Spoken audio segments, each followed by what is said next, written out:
장수산 1 쓴 사람이 누군가 하면 정지용이라고 되어 있죠. 그치? 정지용 시인 이름 보면 첫 번째 떠올릴 거 일제강점기에 활동했던 사람.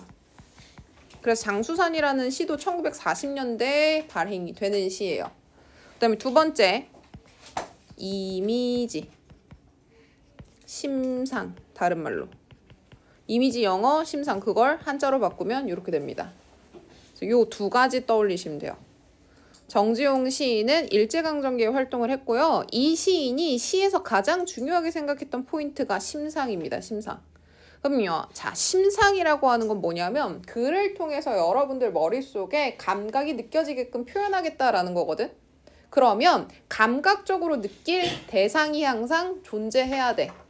그죠? 그래서 정지용 시인의 시에서 첫 번째 찾을 건 심상 표현이 된 데를 찾으시고요. 이 심상 표현이 된 애가 뭘 표현하는가를 찾으세요. 보통 제목에 들어있습니다. 오케이? 그러면 이 시에서 장수사는 뭘로 표현되고 있다? 감각이나 심상으로 표현되고 있을 거예요. 오케이?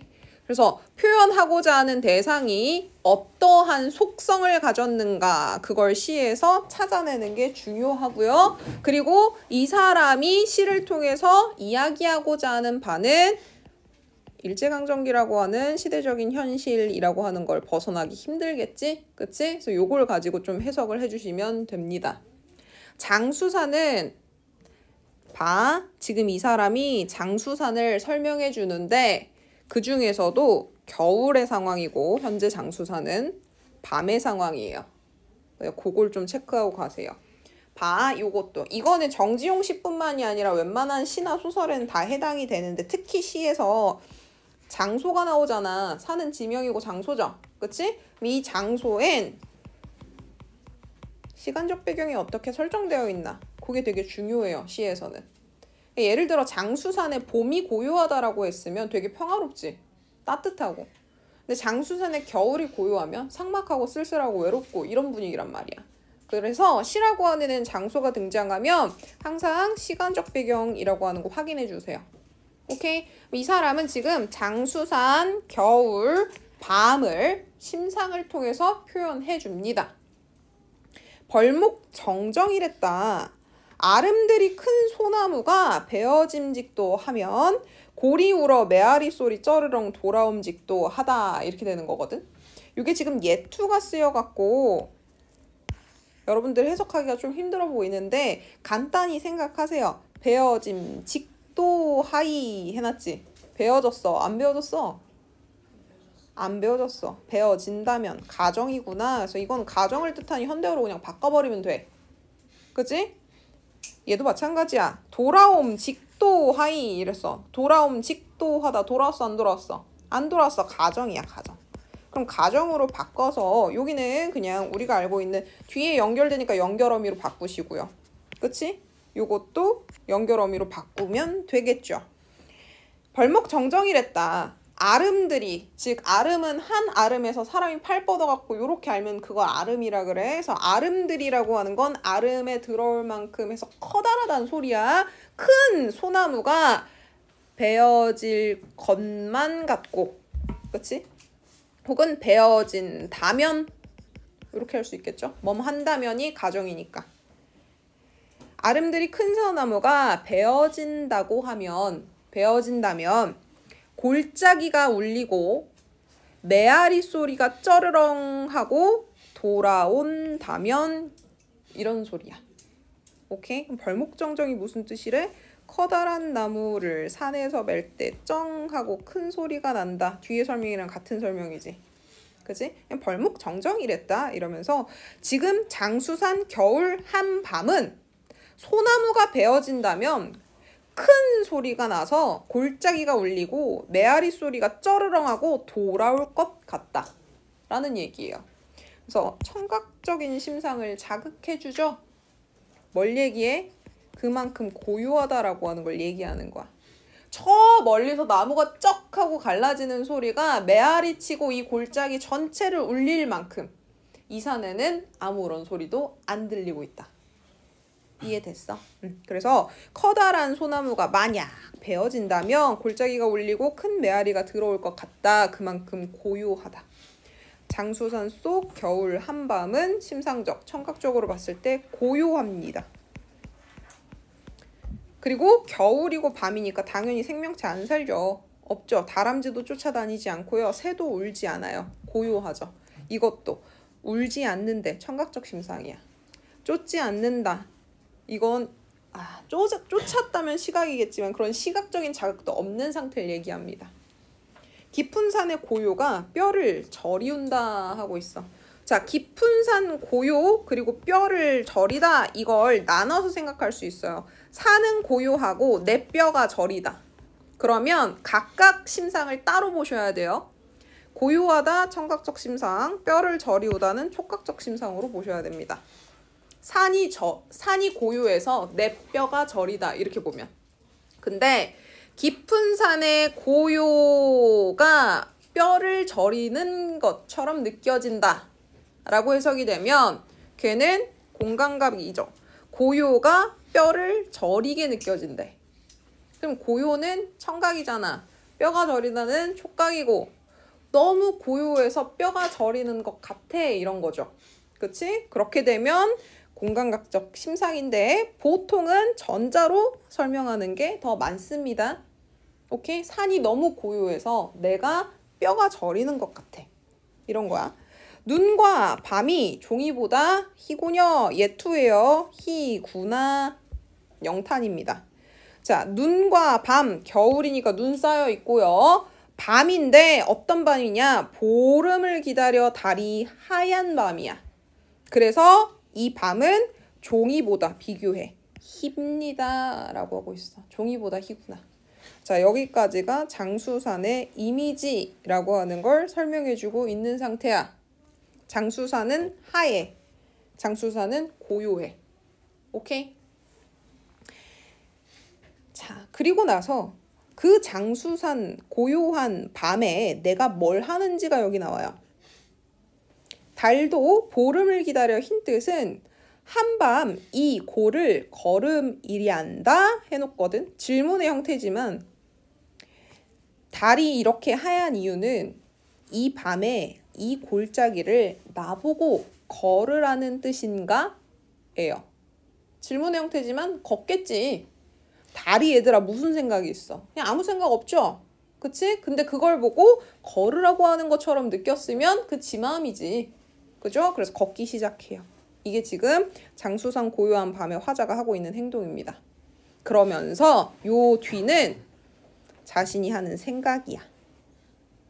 오케이? 그래서 시의 구조는 크게 세 가지입니다. 장수산을 이미지, 심상을 통해서 설명해줘요. 고요하고 하얗다. 그리고 거기서 내가 뭐 하고 있는가? 그리고 그 행동을 하면서 무슨 생각을 하는가? 자, 이 생각하는 거 보기 전에 얘들아, 겨울은 보통 시에서 시련과 고난의 이미지죠. 눈까지 쌓여 있어요. 밤은요? 마찬가지지. 외로움, 쓸쓸함이지. 장수산은 겨울 밤을 맞이하고 있어. 그런데 어떤 상태를 유지하고 있니? 고요하게 있어요. 그러니까 즉 장수산이라고 하는 애는 시련 고난이라는 상황에 휘둘려 안 휘둘려? 안 휘둘려 그냥 고요하게 있어. 윗절중이 6판에 6번 지고 웃고 올라건디. 자, 윗절중은 내가 있는 장소보다 위에 있는 절을 윗절이라고 그냥 부른 거야. 거기에 사는 중이고, 장수산에서 내가 있는 위치보다 위란 소리는 나보다 더 깊은 산 속에 들어가 있는 사람이라는 거야. 그리고 거기 사는 사람이지. 그럼 이 사람은 장수산이라고 하는 공간의 특성과 유사한 성향을 지닌 사람일 가능성이 높아요. 이 사람이 어떤 특징이 있냐면 6번 게임해서 6번 지면 웃어. 승패에 집착해 안 해? 안 한다고. 저도 상관없어. 승패에 초연하고 탈속적인 모습을 보여줘요. 그게 장수산의 고요함과 유사한 특성인 거지. 그러한 웃절중을 머릿속으로 떠올린 거야. 걸으면서. 그러면서 조차리 그 늙은 사나이 중이겠죠. 그 웃절중이 남긴 내음새를 줍는다. 이것도 위랑 똑같아. 자기가 지금 머릿속으로 그 생각을 하면서 자기가 그 중이 남긴 행동의 그 의미를 쫓아가고 싶어 하는 마음이 드러나는 거야.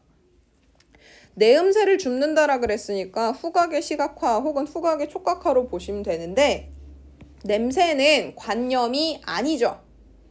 실제 존재하는 애지. 분자 있잖아. 그래서 이거는 추상적 관념의 구체적 이미지화라고 하시면 안 됩니다. 알겠죠? 그래서 이 얘기는 우절중의 태도를 쫓아가고 싶은 화자의 마음이 드러나는 거야. 그래서 장수산의 한밤을 쭉 걸으면서 우절중을 떠올리면서 그래, 그런 사람처럼 지는 것에 연연해 하지 말자. 장수산을 보면서 시련과 고난 속에서도 고요함을 지키자, 이런 생각을 하는 거지. 시름은 심히 흔들리우노니 이래 놓거든. 이 시름은 누구의 시름? 화자의 시름. 자기는 지금 시름이 있는 상태인 거야. 그래서 흔들리고 있어. 어디서? 바람도 일지 않는 고요에서. 이 고요는 장수산의 특성이었지. 장수산 속에서, 그 고요함 속에서 나는 흔들리고 있어요. 시름 때문에. 이 시름은 정지용 시인이 살았던 시대적 배경이랑 연관지어서 생각하시면 돼요. 그러니까 일제강점기라는 상황 자체가 6판 게임하고 6판 다진 거랑 똑같은 상태라고 생각하면 돼. 근데 그런 나는 시름에 흔들리고 있어. 이렇게 고요한 공간 속에서도. 자, 그리고 이 사람은 최종적 의지를 보여줍니다. 그런 상황에서 나는 어떻게 할 것인가. 이 고요한 장수산 속에서도 난 흔들리고 있는데 견딜 거다라고 의지를 표명하고 있어요. 자, 영탄 드러나죠? 보통 생각 끝에 영탄이 딱 드러나면 감정을 크게 표출한 뒤에 의지가 드러나요, 보통. 그래서 오, 견디련다. 차고 오려니 슬픔도 꿈도 없이. 도치법이에요. 부사어지. 부사는 원래 서술어 앞에 위치해야지. 오, 차고 오려니 슬픔도 꿈도 없이 견디겠다. 이거죠. 장수산 속 겨울 한밤내. 자, 이 사람이 견디겠다라고 하는 건 뭐야? 시름이라고 하는 게 나를 흔들어도 자기는 고요한 장수산처럼, 그리고 6번 다 져도 웃을 수 있는 스님처럼 견디겠다. 슬픔, 꿈 없이 그냥 견디겠다. 슬퍼하지도 않을 거고 과도한 희망을 품지도 않을 거고, 그러면서 지금 처해진 상황을 어떻게 하겠다는 거야? 견디겠다. 오케이, 이해됐어? 그래서 이 시 다시 정리하면 장수산 속 겨울 한밤내는 벌목 정정과도 같다. 이렇게 생각하시면 돼요. 여기서부터 생각해. 그래서 장수산이 어떤 상태인지 여기 설명해주고, 그리고 장수산 한밤에 걷고 있는 화자의 모습, 그리고 이 뒤가 화자가 장수산 속에서 걸으면서 하는 생각. 견디겠다. 오케이? 이렇게 정리하면 쉽죠? 그래서 여기 지금 보면 표현법들 쭉 많이 정리되어 있는데, 도치나 혹은 추상적 개념의 구체적 이미지화 혹은 공감각적 심상으로 볼 수 있는 애들 있죠? 그런 것만 좀 정리해 두시면 다른 애들은 그냥 보고 찾아낼 수 있을 거예요. 뭐 쩌르렁 의성어다 이런 거 못 찾아내지 않을 거 아니야. 그치? 자, 그 다음에 뒤에 고고로 넘어가자. 너네 고고하다라고 하는 형용사 알아? 저 사람 되게 고고하다. 저 인물은 되게 고고하다 하죠. 똑같습니다. 그 한자예요. 그 고고라는 뜻이야. 자, 이 고고를 조금 해석을 해보면 높을 고자고 외로울 고자거든. 자, 높이라고 하는 건 원래 상대적 개념이야. 여기보다 여기가 높지. 그치? 여기보다 여기가 높아. 얘네 둘은 같은 위치죠. 근데 외로운 높이려면 뭐여야 돼? 혼자 있는 애. 여기. 좀 일찍 끝내려고. 자, 여기 고고라고 하는 건 그래서 뭘 얘기하냐면 가장 높은 것. 우리가 그냥 고고하다라고 할 때 그 형용사의 의미로 생각하시면 돼요. 오케이. 자, 이 사람이 뭘 얘기하고자 하는 거냐? 제목은 고고고요. 반복을 제일 많이 하는 표현은 옙니다. 기다려야만 한다. 시에서 보통 주제는 반복되는 구절에 들어있어요. 그럼 즉 무슨 얘기냐? 내가 바라는 그 고고한 높이를 보기 위해선 기다려야 한다. 장수산이랑 엮인 이유가 있죠. 장수산은 견디겠다는 태도. 이 사람은 자신이 바라는 것이 올 때까지 기다리겠다라는 태도. 그래서 두 개가 묶인 거야. 오케이? 그래서 기다림에 대한 이야기를 하고 있어요. 북한산이 그 높이를 회복하려면 다음 겨울까지는 기다려야만 한다. 자, 굉장히 단정적으로 얘기합니다. 뭐뭐 해야 한다. 니은다 쓰면 단정 적어주죠. 그지?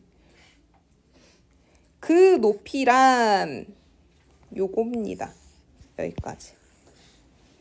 그 높이란 밤 사이에 눈이 내려야 되고 북한산에 있는 수많은 봉우리들 중 가장 높은 봉우리와 같은 백운대나 인수봉. 산은 능선이 이렇게 그려져야 산이야. 근데 그 중에서 가장 높은 백운대나 인수봉 같은 데만 화장을 하듯 가볍게 눈을 쓴 상태. 그리고 나머지 온 산은 수묵은 먹물이야, 먹물. 그지? 먹물 색깔로 젖어 있어야 된대. 나머지 산은 다 새까매야 된대. 그게 내가 원하는 그 높이예요. 오케이? 자, 그걸 어떻게 알 수 있냐면 다음 겨울까지 기다려야만 한다. 어느 겨울 이른 아침까지는 기다려야만 한다. 이렇게 되어 있지? 서술어가 똑같아요. 뭘 기다려? 그 높이를 기다리는 거지. 그리고 요걸 기다리는 거지. 그냥 같은 걸로 보시면 돼요. 형태 찾을 때. 자, 보면 여기 쓰인 표현법부터 볼게. 백운대나 인수봉과 같은 애 눈이 아주 살짝 쌓인 걸 옅은 화장을 하듯이라 그래서 지규적으로 표현해 놨거든. 얘가 원간염이고 이게 보조간염이야. 자, 원간염과 보조간염 사이에 연결어가 들어가면 지규지. 같은 처럼 듯 이런 게 지규, 아니 그 연결어인데 얘가 들어가 있어. 이거 지규? 아니야. 아니, 주의해야 돼. 자, 원래대로라면 얘가 보조간염, 얘가 원간염의 형태여야 돼.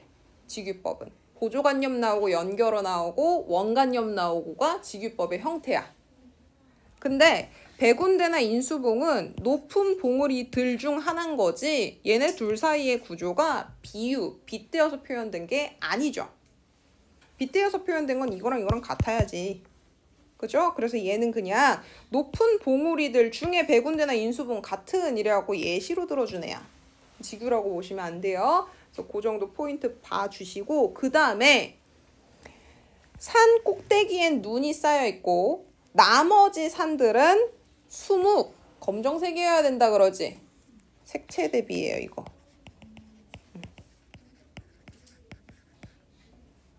그 다음에 수묵이 차갑다라고 표현해요. 색채를 차갑다. 촉각으로 표현하고 있죠. 온도로. 그래서 얘 공간각적 심상, 시각의 촉각화라고 볼 수 있고요. 수묵이 젖어 있다라고 되어 있죠. 그치? 그래서 이런 경우는 시각의 촉각화로도 볼 수 있는데 먹물이기 때문에 그냥 먹물이라고 하는 애는 적실 수도 있긴 있지. 그치? 그래서 요거는 이렇게 안 보셔도 상관없어요. 중요한 건 요거. 차가운 수묵. 알겠죠? 그래서 겨울날 이른 아침 요게 내가 원하는 그 고고함이라고 하는 걸 볼 수 있는 시간인 거고 어느 겨울날 중에서도 이른 아침에만 볼 수 있는 게 그 고고야. 1년 365일 중에서 겨울에 볼 수 있는 것도 아니고 어느 겨울날 하루야 하루. 그리고 그 중에서도 아침에 해가 비치기 전 이른 아침에만 볼 수 있는 게 고고입니다. 그러니까 그 고고한 경지는 뭘 해야 되는 거야? 기다리고 인내해야지만 볼 수 있는 거야. 실록이나 단풍, 안개나 적설로는 드러나지 않는데 실록이라고 하는 건 나뭇잎이 푸르른 걸 얘기해요. 이 녹자는 색채여요. 푸른 녹자니까. 여름이고 녹색이죠. 단풍은 가을이고 붉은색이나 노란색이지. 그리고 안개는 뭐 특정 계절을 얘기하기는 좀 힘들고 온 산을 뒤덮는 적설이라고 하는 애는 뭐가 없어? 순욱으로 젖어 있는 다른 산의 풍경이 없어. 얘네는 온 산에 다 눈이 쌓인 걸 얘기하는 거야. 내가 바라는 건 이게 아니거든. 그죠? 그래서 얘네들은 어느 겨울 이른 아침과는 대비되는 시간들로 나타나는 거고 365일 중 대부분을 차지하는 시간들이죠. 그치?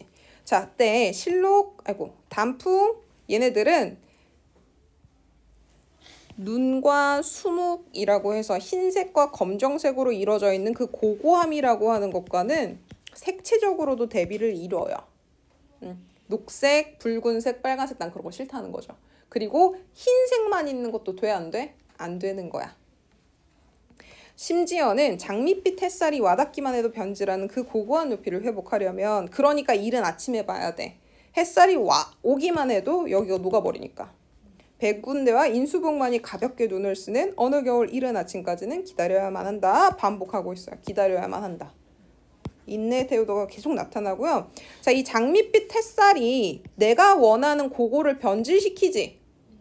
근데 요거 부정적 대상으로 보면 될까 안 될까?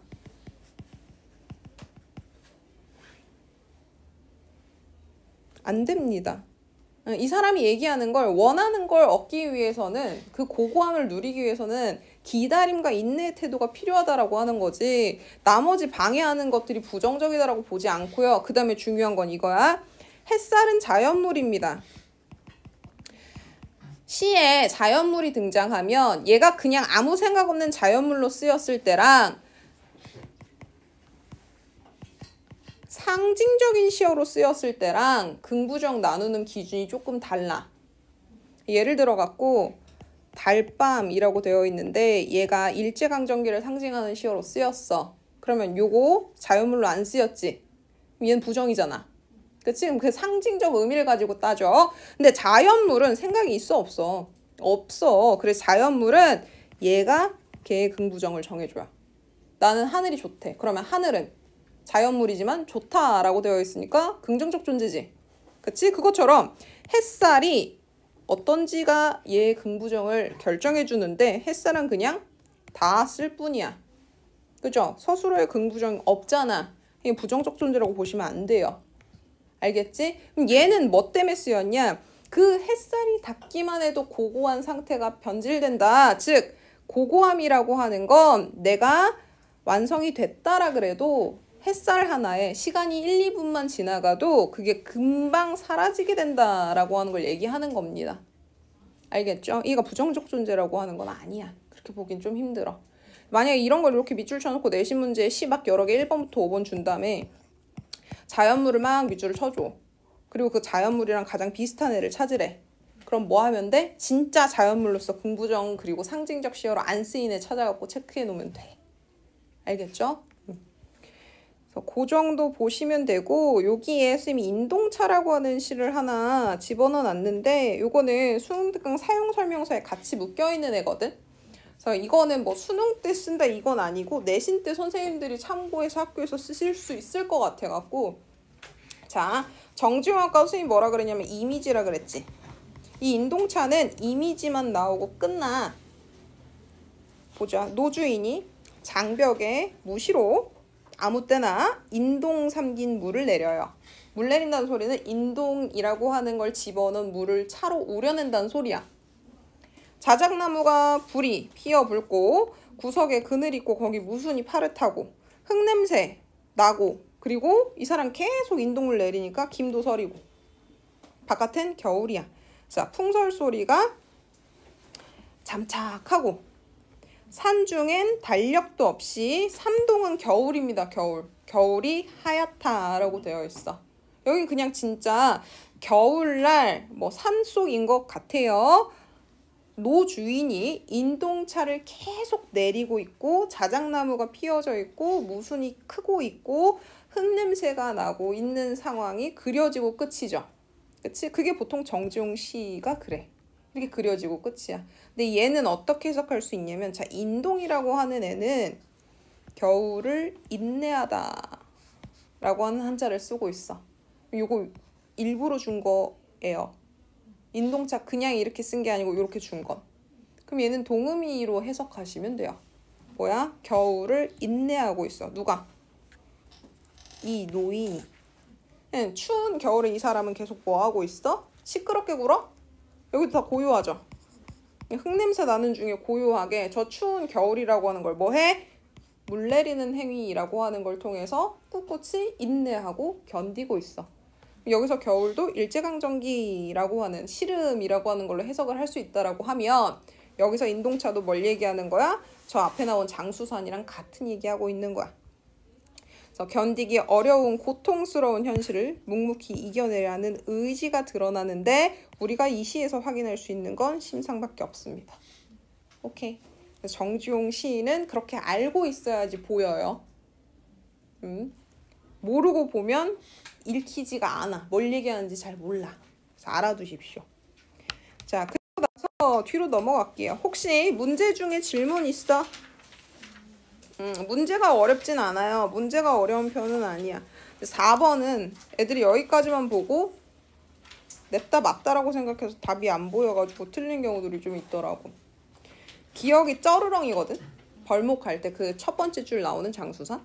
의성어 맞죠. 청각적 이미지도 맞아요. 근데 그 쩌르렁이 일제강점기의 정신적 고통이다? 아니지. 그 쩌르렁이라고 하는 소리가 날 것처럼 장수산은 고요하다. 그래서 장수산의 고요함을 얘기해 주는 거지. 선생님 그 쩌르렁이라고 하는 것을 시련과 고난으로 보면 안 돼요. 눈 오는 그 시기에 뭐 엄청 확대해서 겨울이니까 그만큼 고요하다라고 하고 쩌르렁이라는 소리가 들리면 그것도 시련 고난으로 보면 시련과 고난은 정신적인 부분이라고 보시면 안 돼요. 시련 고난이 닥쳤어. 근데 나 즐겁대. 그치? 그럼 즐거움이 정신적 고통이야? 아니거든. 그래서 여기서 정신적 고통을 나타내고 있는 말은 시름이야. 시름. 장수산에서. 그래서 1번 뒤에가 틀려서 안 되는 애예요. 자, 그리고 뒤로 쭉 넘어가셔서 255쪽 보세요.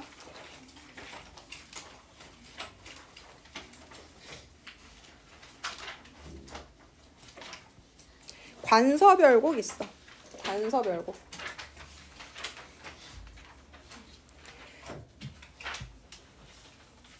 자, 한반도가 이렇게 있으면 한반도 중앙에 태백산맥이라고 하는 산맥이 지나가요. 이 태백산맥의 동쪽을 관동, 서쪽을 관서라고 합니다. 태백산맥 지나고 여기 소백산맥이 이렇게 지나가거든. 여기 오른쪽이 영동, 여기가 영서 이렇게 되지. 오케이? 그러니까 관동이나 관서는 북한 쪽이에요. 북한이랑 더 가까워요. 자, 관서별곡은 어디로 간 걸까? 관서지역. 방금. 관동별곡은 어디로 간 걸까? 관동지역. 그쵸? 그래서 관서별곡과 관동별곡은 이름에서 알 수 있듯이 연관성이 있는데 작가는 달라요. 관동별곡은 정철이 썼고 관서별곡은 백광웅이라는 사람이 썼어. 뭐가 먼저냐면 얘가 먼저야. 관서별곡이 먼저고 이거의 영향을 받아서 정철이 관동별곡을 지은 거예요. 둘이 시대가 달라요. 오케이? 그래서 관서별곡의 영향을 받은 관동별곡은 관서별곡과 틀이 유사해요. 그래서 공통점이 있습니다. 그리고 거기에 플러스 관동별곡만 갖고 있는 특징들이 드러나요. 관동별곡은 연군 지정이 과도하게 드러난다는 특징이 플러스 돼요. 임금님에 대한 애정이 좀 과도하게 나타나. 오케이? 그래서 관서별곡, 관동별곡에 들어가는 공통점 먼저 봐보고 그리고 본문 한번 볼게. 자, 관서별곡, 관동별곡 둘 다 임금님한테 관서지역, 관동지역으로 부임받은 사람들이 쓴 거거든. 작품 초반에 임금님의 명으로 자기가 이 지역으로 부임합니다 라고 해서 부임하는 지역을 제시해줘요. 틀이 같아. 그리고 부임하는 지역, 즉 한양에서 관동지역이나 관서지역의 부임지로 떠나가는 여정이 나타나거든. 그래서 들렸던 곳들이 제시가 되는데 이때 이 부임지로 떠나는 과정, 여정이 속도감 있게 제시돼요. 자, 무슨 얘기냐? 중앙에서 한양에서 관서 지역까지 지나가면서 내가 50군데를 들렸다 치자. 50군데를 전부 다 내가 여기 들려서 이거 봤는데 이거 예쁘더라 얘기하면 작품 끝나겠니?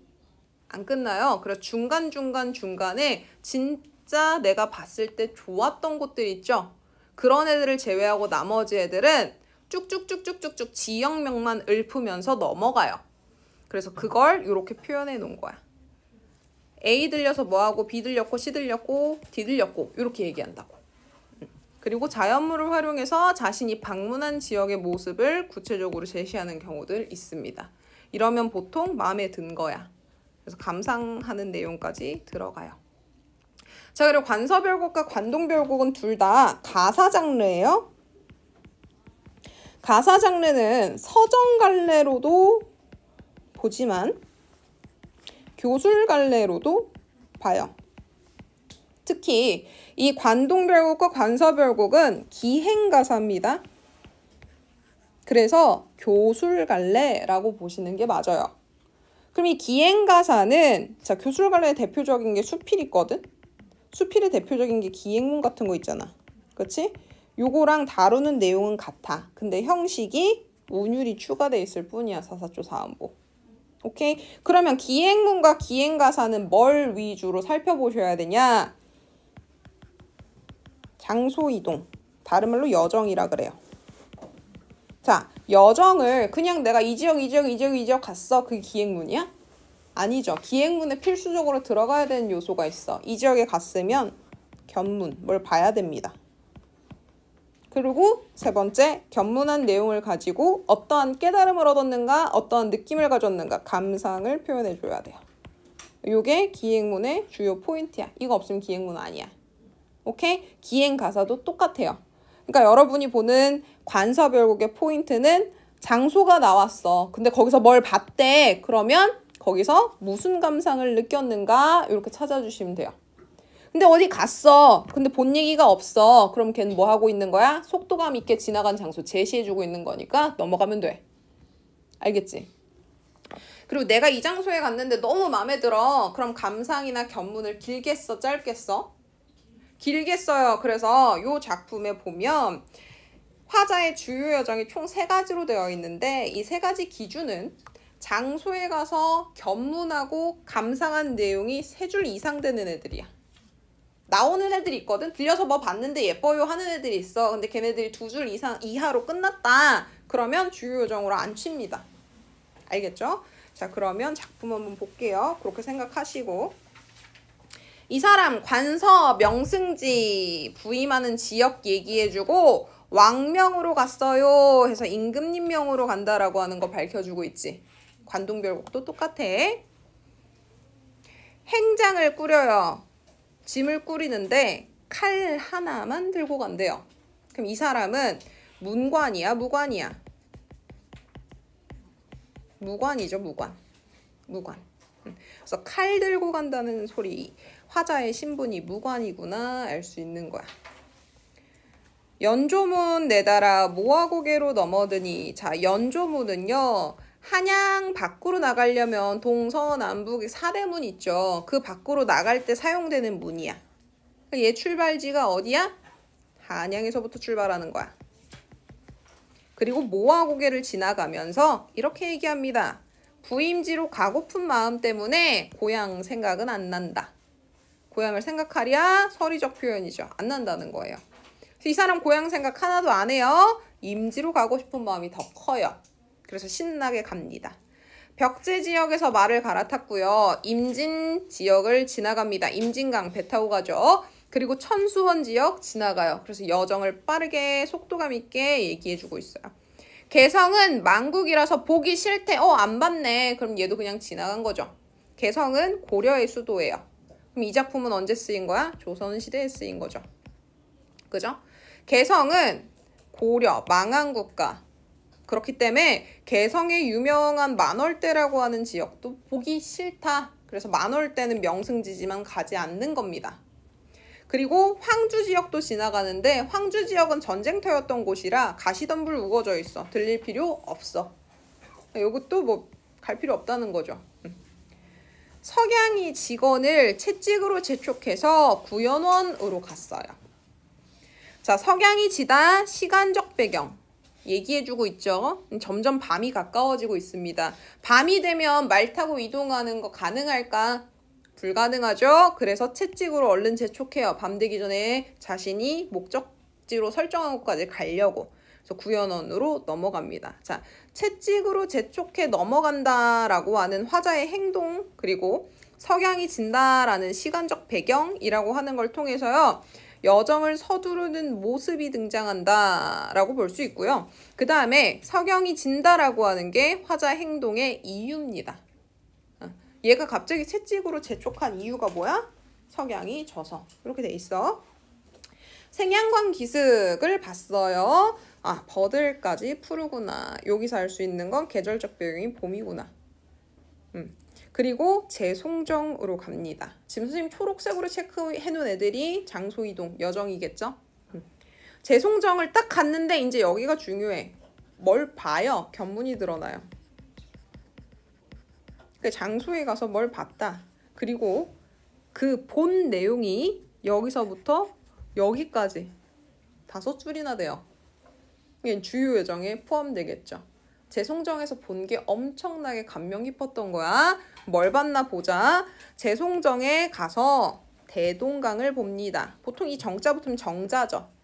재송정이라는 정자에서 대동강을 이렇게 보는데 대동강에는 심리의 물빛 해가지고 물빛이 쫙 펼쳐져 있고 안개가 물안개가 쫙 펼쳐져 있어. 그리고 버들가지가 위아래로 막 펼쳐져 있는 모습이에요. 대동강이. 그리고 그 가운데 화선이 떠다닙니다. 화선은 궁중무용수들이 쓰던 배예요. 궁중무용을 할 때 쓰던 배. 무용은 누가 해? 조선시대 무용은 기녀들이 합니다. 오케이? 그래서 춘풍, 봄바람이니까 계절적 배경 봄인 거 여기서부터 계속 나오죠.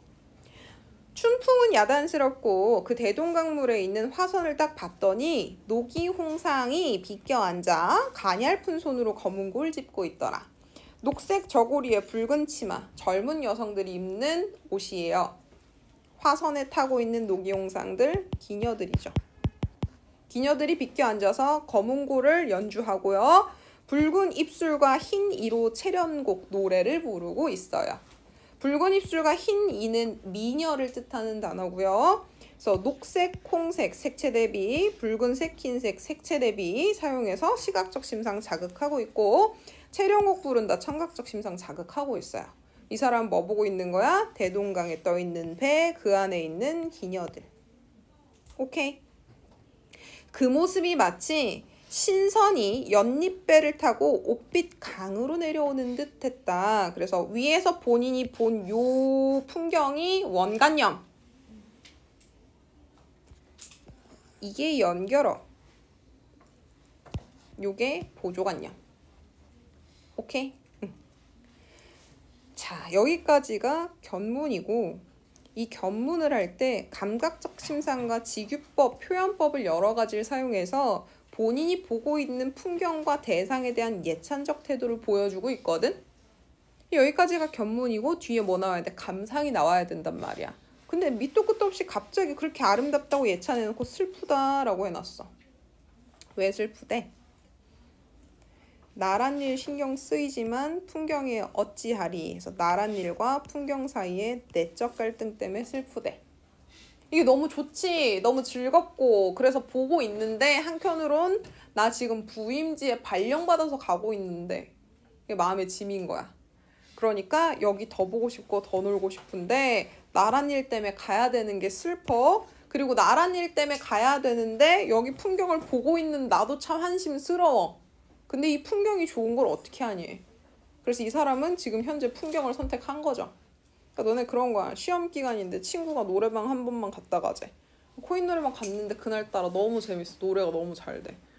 그럼 어떤 기분이 들어? 더 하고 싶지. 더 놀고 싶어. 근데 마음속으로는 시험 공부해야 되는데 슬프다. 이런 생각 들겠죠? 그 감정이에요. 여기까지가 감상. 서리적 표현 쓰고 있어요. 풍경이 어찌하리. 어찌 멀었지. 봐야지. 보고 있는 겁니다. 그 다음에 이제 영광정 가고 부병로 올라가요. 부병로에서 또 풀과 꽃을 봅니다. 그리고 걔네들이 봄빛을 자랑한다라고 표현해요. 본 애들 그리고 그거에 대한 감상인데 되게 짧죠? 주요요정까지는 아닙니다. 부병로에 가서 능라도 꽃과 같은 풀, 그치? 꽃다운 풀, 능라도의 예쁜 풀들이란 뜻이야. 꽃을 보고 있는 게 아닙니다. 꽃다운 풀을 보고 있는 거고, 그리고 금수산 안개 속에 있는 꽃, 여기는 풀, 여기는 꽃이에요. 걔네들이 봄빛을 자랑하는 것 같대. 사물이 자랑한대요. 의인화죠. 그치? 그래서 저 대상을 보고 감상 얘기해주고 있어요. 자, 평양은 안 봐요. 풍월루 칠성문 돌아듭니다. 평양은 왜 안 봤냐면 보긴 봤는데 태평 문물이 어제인 듯하다. 태평과 문물은 좋은 거지. 좋은 시절이 어제 같대. 오늘 봤는데 태평 문물까지는 아니네. 인 거야. 별로 감흥이 없었던 거죠. 그래서 안 적은 거예요. 풍월루 그리고 칠성문으로 돌아가니 단출한 무관차림의 객수가 어떠하냐. 객수는 객지에서 느끼는 쓸쓸함. 여기서 단출한 무관은 누구? 화자. 여기서 화자는 객수를 느끼고 있죠. 여긴 재미가 없나 봐요. 평양 풍월루 칠성문은 지나가면서 예쁘지도 않고 재미도 없으니까 객수가 막 들어요. 누대도 많고 강가산도 많건만은 백상로에 올라앉아 청천강을 바라보니 세 갈래 물줄기는 장하기도 끝이 없다. 백상로에 갔어요. 청천강을 바라봐요. 그리고 감상 나와야지. 장하기도 끝이 없구나. 안 길죠? 그냥 지나가는 거예요, 얘는. 그리고 결승정에 내려와 철옹성으로 들어갑니다. 그리고 철옹성에서 본 게 구름에 닿아 있는 성곽이 백리에 펼쳐져 있는 모습을 보고 여러 겹의 산등성이가 동서남북 사면으로 뻗어 있는 걸 봐요. 이것도 견문이죠. 그리고 사방에 군사 진영이 펼쳐져 있고 웅장한 경관이 펼쳐져 있는 걸 봐요. 그리고 이게 감상입니다. 팔도의 으뜸인 곳이구나. 자, 성 붙었어. 성. 무관이 발령받으면 어디로 가겠니? 뭐 국경지대나? 방어할 수 있는 곳으로 가겠죠? 우리나라의 성은 다 산성이야, 산성. 그러니까 뭐 무슨 중세시대 유럽에 있는 성들이 아니라 철옹성은 자신이 부임받은 곳의 산성을 얘기해요. 부임지야, 부임지. 근데 갔더니 산성인데도 불구하고 성곽이 구름에 닿아 있대. 여길 지켜야 되는 사람 입장으로 성곽이 엄청 높으면 구름에 닿아 있으면 좋지. 그리고 얘가 어떻게 백리 동안 쫙 펼쳐져 있대, 뒤로. 든든하겠죠? 그리고 사방에는 산등성이가 펼쳐져 있어. 여러 겹으로. 거의 천혜의 요새인 공간이지.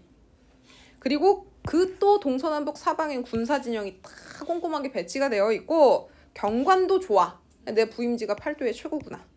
여기 대구법 쓰고 있고. 여기 견문, 여기 감상. 자, 부임지 왔으면 일해야 되지. 근데 놀러 갑니다. 왜 그럴까? 일이 없대요. 부임지에 일이 없어서요. 동산에 백꽃이 피고 진달래꽃도 못 따졌기 때문에 산수 보러 약산 동대로 갑니다. 자, 약산. 그리고 여기 앞에 뭐라 그랬어? 진달래꽃이 아직 안 졌다. 진달래꽃이 안 져서 약산으로 간대요. 김소월 시인의 시 중에 진달래꽃 알지? 거기에 진달래꽃이 영변의 약산 진달래꽃이라 그러죠? 영변 지역에 약산이라는 산이 있는데 여기에 유명한 이름난 구경거리가 진달래꽃이거든. 자기 부임지가 약산 근처고 진영에 일도 없어. 아직 진달래꽃도 안 졌대. 그러니까 어떻게 약산에 진달래 구경하러 가야지. 그죠? 그래서 약산동대 장소 이동 일어나죠. 여정입니다. 술까지 싣고 올라가요. 그리고 여기 중요해. 눈 아래 구름 낀 하늘이 끝이 없구나 하거든. 이 사람 뭐 봤어? 그렇게 얘기하시면 안 돼요. 바다 아니야. 구름이야, 구름. 자, 봐봐. 이 사람 눈 위로 올렸어, 아래로 내렸어? 아래로 내렸지. 아래로 내렸는데 구름과 그 하늘이 보인다는 소리는 약산의 동대가 너무 높아서 그 밑에 구름이 깔려 있다는 소리야. 오케이? 그러니까 이 사람은 여기서 내려본 거야. 상승적인 시각이야, 하강적인 시각이야. 하강 이미지지 이렇게 되면. 그지? 하강 이미지인데 여기가 너무 높으니까 구름이 보이고 있는 거죠. 하늘을 봤다라고 하면 조금 애매합니다. 하늘 우리가 기본적으로 여길 얘기하잖아. 그지? 구름을 봤다고 표현하는 게 조금 더 맞아요. 그리고 그 구름 밑에는 백두산에서 내린 물이 향로봉을 감돌아 천리를 비껴 흘러 대 앞을 지나가고 있더라. 여기서 대가 약산동대예요. 약산에 있는 동대. 자, 그 앞으로 뭐가 지나간대?